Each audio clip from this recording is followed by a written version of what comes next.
Vamos lá, meus irmãos, continuando aqui, nosso quarto dia de aula de Ética Cristã 1 e 2, é o último bloco, nossas aulas estão sendo gravadas. Então, Gil, deu para dar uma esclarecida, Gil, sobre essa questão da omissão? É que a omissão, Gil, num primeiro momento, a gente já vê como um pecado, mas nem sempre ela é. Agora, olha só, Gil, estou falando isso para onde? Para seminaristas, É polêmico isso aí, né? para obreiros. Isso é um assunto de pessoas maduras. Na igreja, se você fala de uma forma aberta, pronto, os irmãozinhos que já têm uma tendência para mentir, falam, não, o pastor disse que pode. Não, estou mentindo. Não estou mentindo. Aí pronto, aí o negócio pega fogo. Tem que ter cautela, né, pastor? Você entende? Então, esse é um assunto que nós falamos numa escola bíblica, quando alguém nos pergunta, você fala, olha, nesse caso aqui, essa omissão, mas você tem que explicar, entendeu? Algumas omissões bíblicas podemos dizer que foi pecado, mas algumas omissões bíblicas não foi. Quer ver uma delas? E as consequências que traz também. Tem omissão que traz, por exemplo, pastor, você não atentou para a igreja lá, era o último dia para pagar o PTU, você deixou passar, então você foi omisso, trouxe consequência, multa, passa do prazo. Sim. Não fazer, né? Sim, exatamente. Agora, olha só, temos omissões na Bíblia? Temos. Quer ver uma delas? Quando, por exemplo, os magos não falam para Herodes onde está o bebê. Eles vão por outro caminho. E Herodes fala o quê? Ele fica furioso porque ele quer adorar o bebê. Agora eu pergunto, ele queria adorar o bebê ou ele queria matar o bebê? Matar. Então, certa ocasião, chegaram para John Wesley e fizeram uma pergunta sobre algo, ele diz, vocês estão fazendo como Herodes diante dos magos. Vocês estão dizendo que querem saber onde está o bebê, ou seja, vocês estão querendo a minha resposta, não porque vocês querem ter um diálogo maduro comigo, mas porque vocês querem me acusar com as minhas palavras.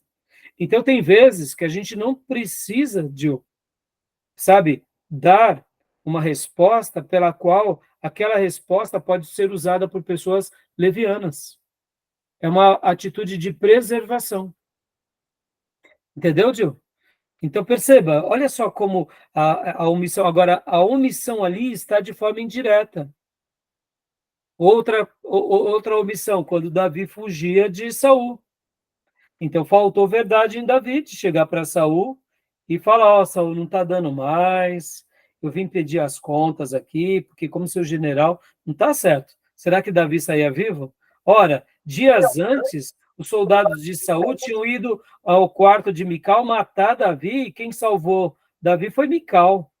E pouco tempo depois, Saul chamou a Davi e a sua família para comer com ele na mesa, e Davi não foi, e porque já via que Saul queria intentar mal contra ele, e Saul fica revoltado com Jonatas, que sabendo que Davi não estava ali, se levanta contra ele. Então quer dizer que Davi pecou? Não, ali foi a omissão para a autopreservação de si e dos deles. Perceba, tem muitas passagens bíblicas de omissão. Vamos lá. Quando Jesus estava fazendo certos milagres e maravilhas, uma certa cidade quis apedrejar Jesus. O que Jesus fez? Jesus, levantando as mãos, orou e falou, saiam daqui, seus endemoniados gadarenos, caiam por terra agora, habitantes de Sodoma e Gomorra. O que Jesus fez? Ele omitiu esse confronto, ele fugiu com os apóstolos da cidade. Mas peraí, por que Jesus não mandou fogo cair do céu? Porque, percebam, existem omissões que são de preservações, mas a Bíblia vai mostrar onde elas estão, e para isso a gente precisa de sabedoria. Entendeu, Gil? Mais alguma pergunta, Gil, sobre isso ou não? Não, tranquilo. Agora, vamos lá. Preservar. Vamos lá. Agora, como eu disse para vocês que eu ia dizer quando eu fechei meu último bloco, que eu ia falar, dar uma ilustração.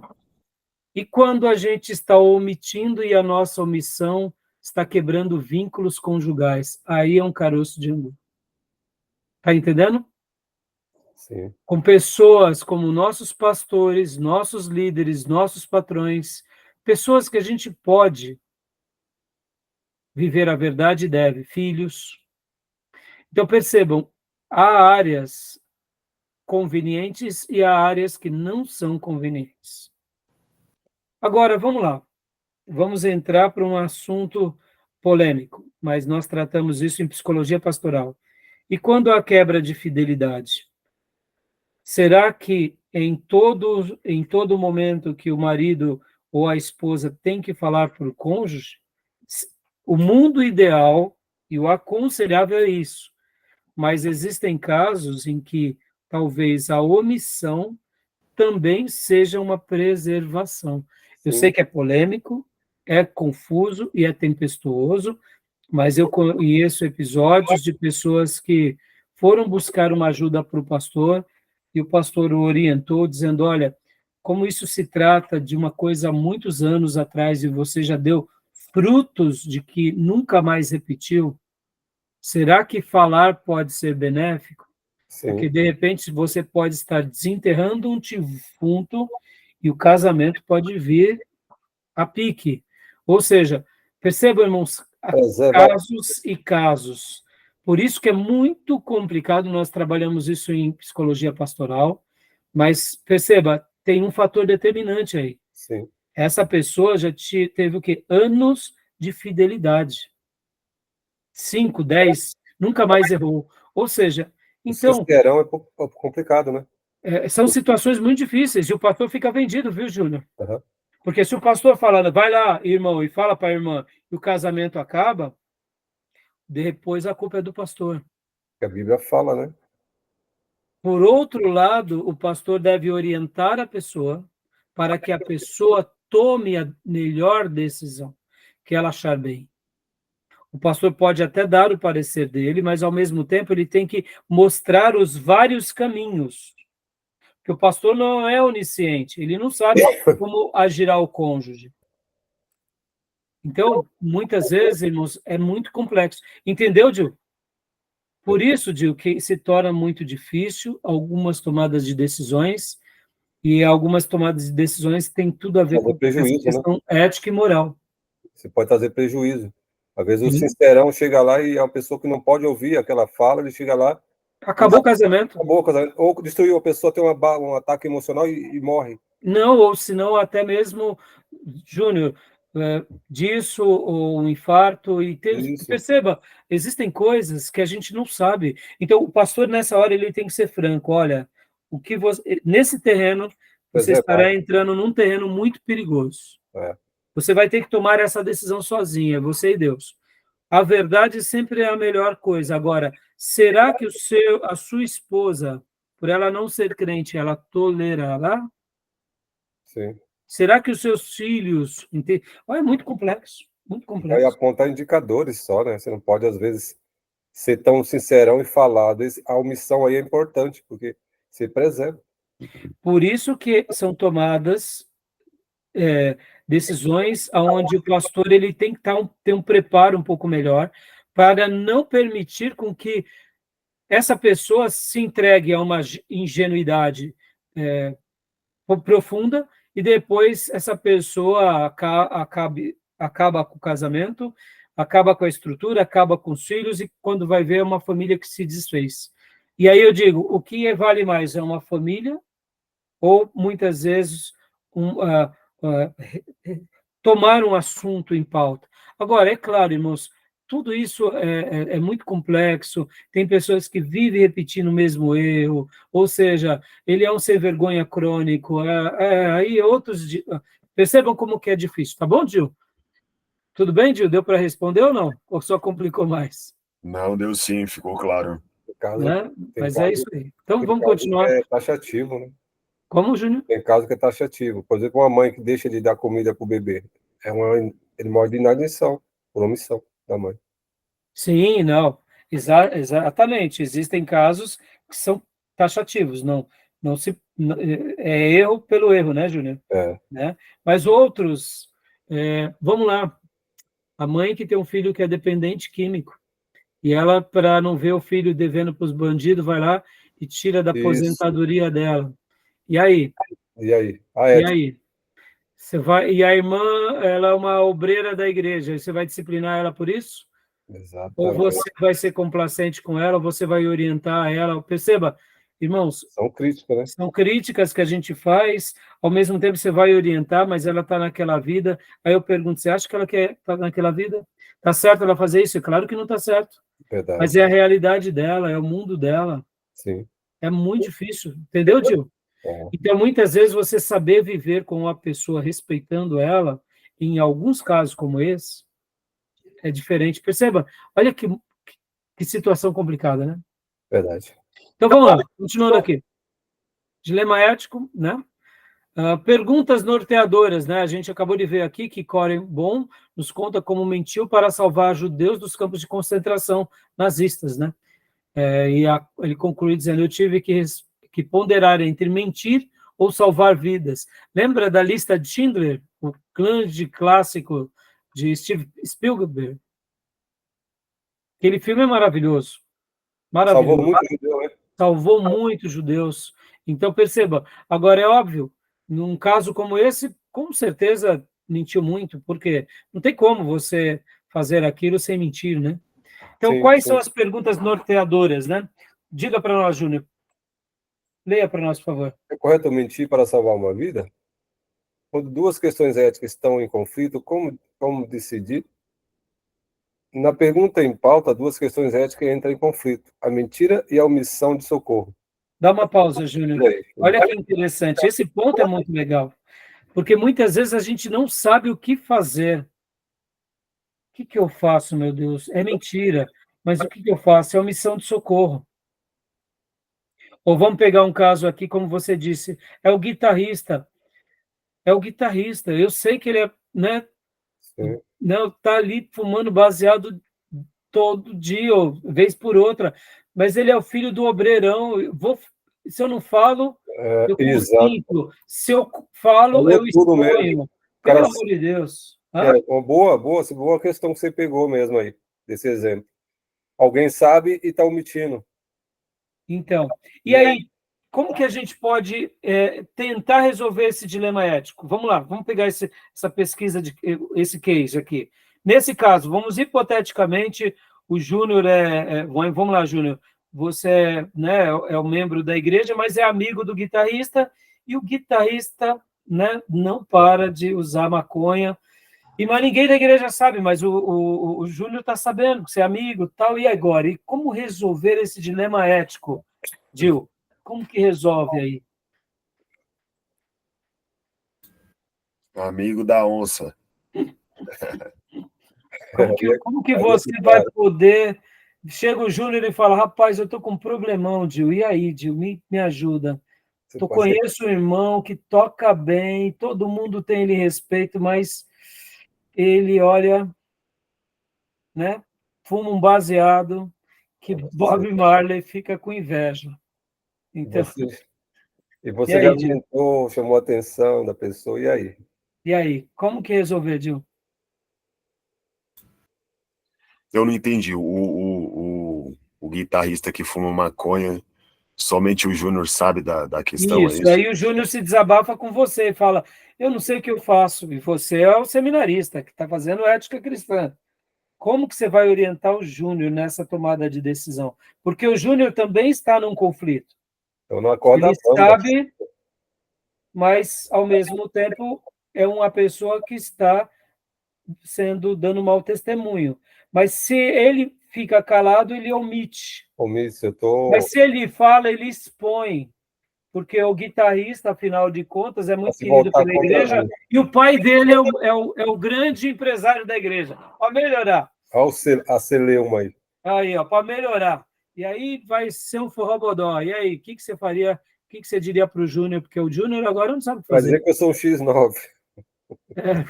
Coitado, ele está O desesperado. ideal é que o Júnior de alguma maneira o confrontasse com misericórdia, para que ele mesmo pudesse confessar isso diante do...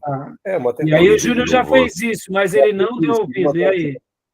Não adiantou, ele quer... O Júnior já fez isso. Ele falou, não, eu já fiz isso, aliás, eu vivo fazendo. E ele não tem jeito, E tá? aí? Tá com fogo na Então boca. é um pecador... É um pecador duro de coração, viu? Meu Deus do céu. Percebam Mas que assim, nesse caso até está mais fácil, viu, Júnior? Sabe por quê? Temos Mateus, né? Lembra? Se o teu irmão pecar, é verdade, tem. tá vendo? A gente A tem Bíblia um tem base bíblica, nós aí temos tem um base bíblica. padrão, ó. Ele acaba sendo espiritual, que Testemunha, desemboca na ética e na moral, né? E aí ele desemboca também o quê?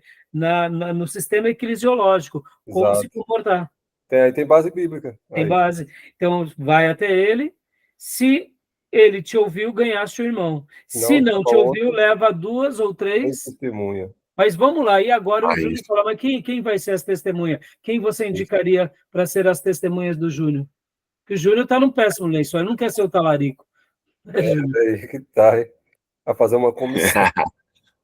Aí Né? Vai que fala para a X9. irmãzinha fofoqueira da igreja, aí Isso. pronto. Aí Né? pronto. Aí não, ao Júnior é o invés de X9. ajudar, estragou. Aí pronto. Quem que você indicaria para o Júnior ir buscar ajuda, Gil?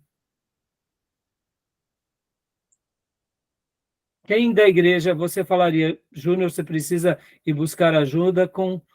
Será que tem alguma pessoa na igreja que poderia ser a mais indicada?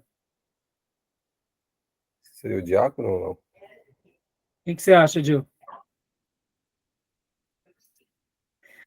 Gil? Seria o diácono ou não? Com certeza os obreiros, a liderança, pastor. Aí, garoto. Vou até melhorar. O pastor. Porque os obreiros podem ser muitos. A liderança já é um time mais fechado. Mas aí isso é assunto para a liderança, mas em especial a quem? Ao que cuida da alma do Júnior e cuida da alma do guitarrista e da Sim. família. Ou seja, isso é um ato de fofoca ou isso é um ato de preservação? Aí que tá, né? Depende de quem? Do ponto de vista da pessoa, porque a pessoa que, quando ela vai interpretar de forma, sabe, Exatamente, ela Júnior. vai achar que é Ela fofoca. pode ser alguém que se auto-vitime com a família Isso. e o pastor também, de repente, não tem essa maturidade, porque Isso. dentro da perspectiva dele, ele diz assim, não quero saber problema de ninguém, porque eu já tentei resolver, só me prejudiquei. Deus na vida dos irmãos, os irmãos na vida de Deus, e eu prego aqui, vocês que se virem. Você entendeu, Júnior? Olha como é difícil. Mas, na minha opinião, por isso que eu gosto da teologia reformada, ó, aqui eu estou dando um passo até entre os batistas, tá? Os batistas têm muita divergência entre isso.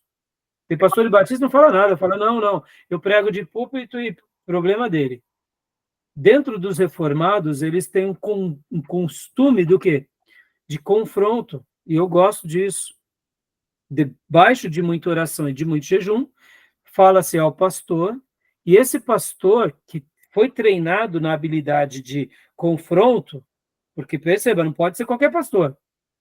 Tem que ser o pastor que pense assim. Aí sim o Júnior abrindo o jogo fala, pastor, tá aqui, ó, esse problema é teu. Resolve, pastor. Exatamente. E aí o pastor, agora, se você foi ao teu irmão e ele te deu ouvido, você ganhou o seu irmão. Se caso o teu irmão não tenha ouvido, chame 2 ou 3 testemunhas, no caso, o pastor, né? Aí você vai conhecer. Se não der, leve-o para a igreja. Aí pressupõe que essa igreja também seja uma igreja de confronto, porque a igreja de Mateus 16, a igreja de Mateus 18, que nos dá essas instruções, Jesus dá a recomendação que essa igreja é madura, ela vai para o confronto. Senão Perceba que, agora, isso é uma igreja imatura. Ali o pastor, ele já fez a função dele. Mas se é um pastor de confronto, ele já chegou nesse irmão e falou assim, irmão, não dá para o irmão continuar tocando. Entendeu, Gil? Então, perceba que as questões éticas, elas vão estar sempre sendo um conflito nas nossas tomadas de decisões. Sim. E a gente precisa saber, e aqui por isso, irmãos, deixa eu dizer isso que é muito importante, não sejam precipitados. Vem um problema, ouça, lembrem das aulas de psicologia pastoral, ouçam uma parte, escutem a outra parte, gastem tempo de oração e jejuns, busquem a Deus na palavra, busquem a Deus em oração, e somente depois de refletir muito, você toma uma decisão. Por quê? Porque tem coisas que são meio óbvias, como o Júnior já disse, uma mãe que não dá o leite para a criança. Mas tem coisas que não são óbvias. Essa, por exemplo, não é tão óbvia. Não é. Porque o rapaz fala assim, não, eu não sou usuário eu não uso toda semana. É a cada 15 dias ou quando dá uma neura. E aí? Cria uma animosidade, ele vai criar uma Criou. E aí pronto, aí repercute. E esse negócio repercutir? Exatamente. Aí pronto. Então, tá bom, meus irmãos, beleza? O último texto aqui, última frase, Júnior, lê para nós. Essa questão será a base para se entender as 6 alternativas éticas básicas. Joia, né? E aí a gente vai parar aqui na última, que a gente só vai ler essa última, e a gente vai trabalhar um pouco em cima dela. Vamos lá. Antinomismo. Antinomismo. Vamos lá. Pode ler, Júnior. Tá. Mentir não é certo nem errado. Opa. Não há normas. Opa. Relativiza as coisas. Então, aqui já é muito legal, né? Mas perceba, irmãos, parece bobeira, né? Mas dentro do nosso conteúdo programático de Ética 1 e Ética 2, tem muitos pontos ali que acabam sendo antinomismos ou não? Aqui é nem certo nem errado. Concorda? Uhum. Por isso que eu falei para vocês que a gente ia fazer hoje esse exercício. Isso é legal, olha lá. Vamos lá, deixa eu mostrar aqui para vocês, ó. Os absolutos são deixados de lado. Os absolutos. Então, olha como é complicado, Diogo. Olha como os assuntos são complexos, ó. Vamos lá. Que entra a exceção, né? Ó, vamos lá. Vamos pegar aqui. Vamos pegar, por exemplo, vamos dar um exemplo aqui. Legítima defesa. E aí? Né? Vamos pegar um outro exemplo aqui, mais para frente, da ética 2, que da pauta da segunda, aqui, ó. O cristão e a guerra. E aí? É certo? É errado? Até onde a gente pode ir? Concorda que a gente fica aqui com uma pergunta que, num primeiro momento, a gente fala, e agora eu não sei, e agora, pastor, não matarás. Mas e aí? Vamos nos omitir? Né? Que mais? Vamos pegar aqui... Omitir, às vezes omitir é importante, é conveniente, para evitar um mal maior. Então, vou dar um exemplo. Os soldados russos que estão ou da Ucrânia lá, tem cristão lá, que são obrigados a ir para a guerra. Como que ele vai tirar a vida de outro que não tem nada a ver com uma política criada pelos homens? Entendeu? Eu entendo, não, e aí por isso que eu estou te falando, dentro dessas duas pautas de conteúdos, tem muitos princípios aqui que de cara são encabeçam bem essa lista do antinomismo ou não? Sim, eu diria que não é o professor lá, falou que não tem base bíblica, mas tem princípio bíblico, não precisa ter a base bíblica. Então, mas falando da guerra, Júnior, você colocou a guerra da Rússia e da Ucrânia, e você fez uma construção, né, que não está errada, tá? Uhum. Não está nem um pouco errada. Mas vamos pegar um outro exemplo? Na questão das Torres Gêmeas. Ah, sim. Quando eles foram atacados. Sim. Ali, ir atrás de Saddam Hussein, estava certo ou estava errado? Percebe que em cada caso há um contexto, né? Quem é contra a guerra, geralmente, não estou dizendo que a gente tem que ser favorável à guerra, tá? Mas já que a gente está tratando desses assuntos, é muito complicado esse assunto da guerra. E fazendo uma avaliação na história do cristianismo, o movimento anabatista, num certo momento, eles eram pacifistas. E aí o que acontece?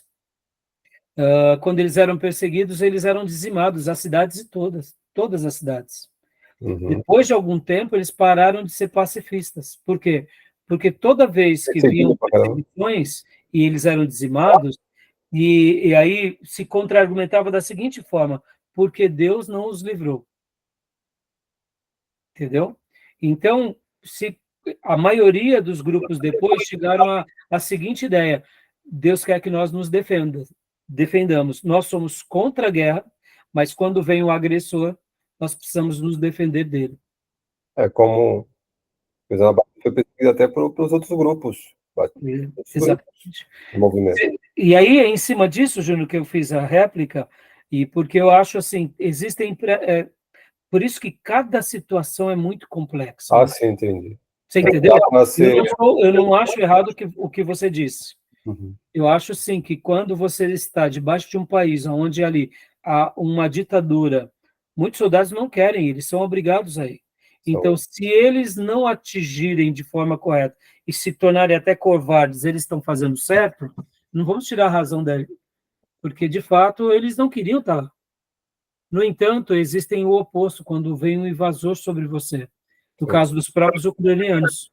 Então, se todos os ucranianos não se defenderem, perderam o país. Perceba, como é complexo. Como entendeu? sua casa, né? O domicílio. É o seu lar inviolável. Exatamente. A lei fala, se pode defender contra a agressão, porque o lar é inviolável, é a sua casa. O país também é um lar inviolável. Então, é a reação a injusta agressão. O que é legítima defesa? É uma reação a uma injusta agressão de forma proporcional. O cara vem com estilingue, você vai ver com um tanque de guerra, aí é desproporcional. Alguém vem te ofende e você vai e joga uma cadeira, é desproporcional. Exatamente. Ou não é legítima defesa, nunca. Agora, perceba aqui, olha, mais uma coisa aqui sobre o antinomismo. Mentir não é certo nem errado. Vamos pensar na política aqui. É uma atitude antinomista ou não? Sim, mas a mentira faz parte da politicagem brasileira, principalmente, concorda? Sim, mas ele fala aí na perspectiva de não ser absoluta. Por quê? Porque tem a exceção. Mentir salva a vida. Sim, sim. A regra e tem a exceção. Exato. Então, continue lendo para nós aqui, Júnior, por gentileza, o restante do slide. Não. O antinomismo assevera que mentir para salvar vidas não é nem certo nem errado. Ele afirma que não existe princípio moral objetivo que possa julgar se essa questão é certa ou errada. A questão precisa ser decidida com base em princípios subjetivos, pessoais ou pragmáticos, mas não em algum princípio moral objetivo. Não temos, literalmente, um princípio moral para decidir essa questão. Então, você vê como no caso, né? Como esse ponto, esse conceito, ele é muito difícil, né? Tá bom? Mas perceba, irmãos, olha só que interessante, ó, princípio moral objetivo, ou seja, não existe um princípio moral objetivo. Irmãos, podem até existir coisas que realmente não existam, mas muitas delas, para nós cristãos, existem. Concorda? Uhum. Então, perceba, mas em algumas áreas pode ser que não exista, de fato, né? Porque, olha só, como ele disse aqui, precisa ser avaliado por base de princípios subjetivos, pessoais ou pragmáticos. Tem vezes que sim, tem vezes que não. Agora, essa questão aqui, que possa julgar entre questões certa ou errada, né? Perceba que ele afirma que não existe princípio moral objetivo que possa julgar se essa questão é certa ou errada. Eu diria que, para nós cristãos, são pouquíssimas coisas que se enquadram aqui. Uhum. Né? A maioria a gente pode dizer, sim, como certo e errado, porque dentro da revelação espiritual de Deus, ele vai deixar caminhos claros para que possamos crer, obedecer e seguir e praticar. Então, é mais tranquilo. Mas, na aplicabilidade da vida, vai se tornar muito difícil. No mercado de trabalho, em algumas áreas, vai se tornar muito difícil. Só para a gente concluir aqui, irmãos, e fechar esse bloco, né? Quando eu falo que um pastor, na minha opinião, tá, meus irmãos? quando ele vai para a política, ele deveria deixar o pastorado é para evitar isso daqui. Uhum. Porque o que é a política, se não a negociação do interesse comum dos grupos? Sim. Ora, quando você está fazendo política, e aqui eu não estou falando politicagem, você tem que saber negociar, você tem Você, que saber articular, você tem que saber ter essa moeda de troca, porque isso faz parte da política. ele sacrifica a verdade. Agora, o que é errado da política é a politicagem, é o proveito, é a manipulação, de forma como acontece na nossa nação. Ao mesmo tempo, agora, voltando para nós, protestantes, e principalmente líderes e pastores. Por isso que fica muito difícil um cristão ser também um político, aliás, um pastor ser um político. Já um cristão, eu acho que se esse cristão, dentro da igreja evangélica, se a igreja evangélica entender um pouco mais sobre política, boa política, regras parlamentares, e derem ali o aval ao irmão para que ele possa fazer política de uma forma onde ele saiba negociar com a sociedade, eu acho que não teria nenhum problema. Ele saber administrar essa questão, porque assim, como você falou, a questão do cargo de pastor, aí é difícil, como você falou. Mas o cidadão, o leigo, Um membro da igreja, Júnior. ele Vamos pode. lá, Júnior. Você é um advogado, você conhece das leis, você gosta da administração pública, você gosta. Eu vejo que, diante disso, não é querendo aqui, né? Me entenda, Júnior, mas vamos imaginar aqui uma igreja madura, né? Onde na nossa igreja é uma igreja que sabe viver a espiritualidade, mas sabe também fazer uma leitura da sociedade de forma madura. E entende que você, como político, a sua atuação, né, na administração pública, eu como pastor não posso cobrar as mesmas coisas de mim para você. Isso é verdade. Porque você vai estar ali negociando com as pessoas e, ora, alguma coisa você vai ter que ceder e eu, juntamente com a igreja, vamos ter que compreender. Sim. Porque isso é política. E preservando a ética, né? Exatamente. Você vai dizer, olha, irmãos, eu não concordo com o meu partido tomou essa decisão, mas eu tomei tal decisão, ou senão não tomei tal decisão em virtude da fé. E, por exemplo, mas eu estou lá na política, não vou abandonar, porque eu vou fazer a diferença lá. Ou seja, perceba que uma igreja madura é possível que ela também levante. Eu acredito que quando se trata do pastor, aí já conflitos de interesse. Aí é diferente, é complicado. Entendeu? Complicado. Porque aí muitas coisas se tornam mais porque o cristão, por exemplo, o cristão, como você falou, que é leigo, membro da igreja, ele está entrando no mundo político como qualquer outra, não devia ser profissão, mas como outra vida, é vida pública, mas como outra profissão. Se ele vai ser um médico, se ele vai atuar em outras áreas, e ele também vai atuar na política, na questão pública. Exatamente. Agora, perceba, Júnior, que quando alguém vai para a política, até os pastores, por também não terem sido preparados de uma forma correta na ética, não sabem conviver com o irmão. Então, não sabe. A questão porque, tipo assim, se o irmão não fizer tudo que o pastor manda, o irmão já está fora dos padrões bíblicos. Há coisas que vai estar, sim, fora dos padrões bíblicos. Sim. Mas nem tudo, né, Júnior? Sim. Então, eu te digo, é uma questão de a pessoa pensar. O cristão orar muito a Deus. Fala, peraí, eu sei que eu vou entrar lá, o sistema é vicioso, o sistema já é corrupto. E como que eu vou entrar lá e eu não vou me contaminar? Essa é a grande questão. Aquele caso que, por exemplo, fala assim, olha, você vai entrar, ou você fez concurso, você vai entrar na Polícia Civil, mas tem corrupto pra caramba lá. Como vai ser o seu comportamento, a sua atitude? Exatamente. Entendeu? Tem lugar que, tem lugar que vai ser mais difícil e outros. A política é uma dessas áreas difíceis. Verdade. Mas é possível, né, Júnior? Você fala então, o lugar de Aquiles, né? Por isso que, assim, lá não vai ter certo nem errado. Não, claro que vai ter certo e errado, mas lá são acordos. A base é o acordo, a base é o interesse em comum, a base é a negociação. Nós vivemos em sociedade. Aham. Tem que ser assim, né, Júnior? Então, a gente tem que ter essa compreensão. Mas eu digo para você, os nossos pastores de hoje estão preparados para levantar candidatos e dialogar? Não estão, Júnior. Porque Verdade. muitas vezes o seu irmão tomou uma decisão que contraria algum princípio que o pastor acha que está errado, o irmão já virou demônio. De candidato abençoado virou demônio maldito. Por quê? Porque nem tudo está fechado, nem tudo é preto no branco. Dentro da igreja é mais fácil você criar as normas, porque nós temos o nosso livro de fé, regra e prática, é claro, mas na política não é isso que rege. Tá? Eles não são cristãos.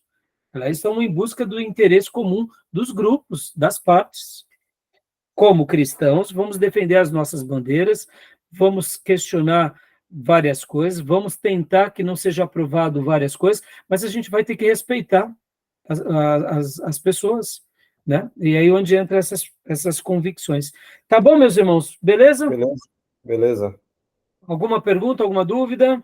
Tranquilo. Isso aí dá muito Tranquilo, pano para pastor. manga, hein? Dá, não, é essa matéria aqui, Júnior, Muito a gente pano vai pra- nadar e muitas vezes vai morrer na praia, Exato, né? É porque ela é complexa, ela é difícil, exato. né? Ela é muito difícil. Não, por isso que a gente, para eu concluir, irmãos, quando o Bolsonaro foi eleito, eu tive um irmão da nossa igreja que ele se tornou assim, muito intolerante, e falava, calma, filho, calma. Não, calma, filho, calma. E aí eu falei para ele, você quer se enveredar para o caminho político? É um rapaz que pensa muito, é sábio. Não, pastor, eu acho que não. Eu falei, não, eu acho que você devia estudar política. E você deveria se aprofundar para você ter uma discussão mais... para que você não sofra tanto. Bom, resumindo, pouco tempo depois ele se tornou amargo e graças a Deus ele me deu ouvido e ele voltou a viver uma vida cristã saudável. E hoje ele não quer nem saber de política mais. Eu falo, tá vendo? Cuidado com certos exageros, porque é claro que nós estamos querendo construir um mundo melhor, mas quem vai construir isso vai ser Cristo, não vai ser o político, não vai ser a empresa, não vai ser Isso que vai o ter. homem, vai ser Deus com cada um de nós, né? E a gente tem que saber que homens erram, pastores erram, mas o Senhor, ele tem o melhor para todos nós, né? Verdade, Políticos erram, né? Tá verdade. bom, meus irmãos? Beleza? Então, que Deus abençoe, bom final de semana para os meus irmãos, e Amém. querendo Deus, nos Tô vemos na paz. semana que vem. Amém. Amém. Graça e paz a todos. Paz, Gil. Deus abençoe. Amém. Com as minhas ovelhinhas até domingo. Shalom. Deus abençoe.